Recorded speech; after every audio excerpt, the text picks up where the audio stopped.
Thank you for joining us. I'm Yoon Jung-min.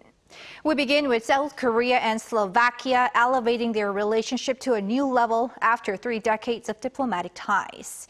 President Yoon hosted the visiting Slovak Prime Minister earlier today for cooperation on a wide range of areas, including nuclear power.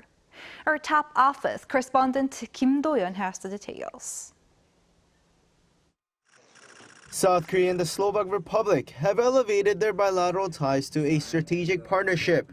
This as President Yoon Suk Yeol hosted Slovak Prime Minister Robersfico on Monday at Yongsan Presidential Office as the two nations celebrate 30 years since the establishment of diplomatic ties.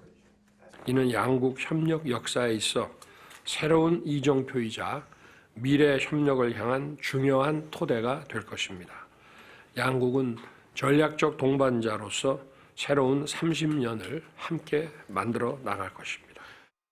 Adopting a joint statement, both countries agreed to cooperate in several different areas, including security, science and technology, and the economy.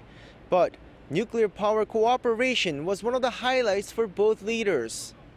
Thank you very much, Mr. President, that you positively reacted on the topic of cooperation in the field of nuclear energy. And I hope that we will continue this discussion and we will go into more details. This summit comes just over a week after President Yoon Suk Yeol visited Slovakia's close partner nation, the Czech Republic, where South Korean and Czech companies are finalizing a deal for the construction of 2 nuclear power reactors in Dukovany. During Yoon's trip, Czech President Petr Pavel mentioned that bilateral cooperation could lead to more projects, specifically mentioning Slovakia. With that in mind, the Slovak Prime Minister's mention of nuclear power cooperation was notable, and in fact, the two leaders signed an MOU on comprehensive energy cooperation. The MOU confirms the shared commitment by the two nations to accelerate the transition of energy systems in response to climate change, which includes nuclear power among other clean energy sources.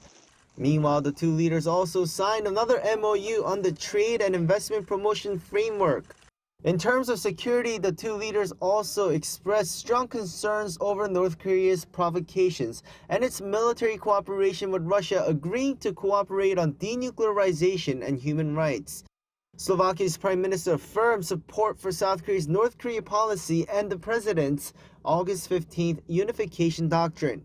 Also, the two leaders exchanged views on the situation in Ukraine and agreed to continue cooperating on humanitarian aid and reconstruction efforts for Ukraine. Kim Do-yeon, Arirang News.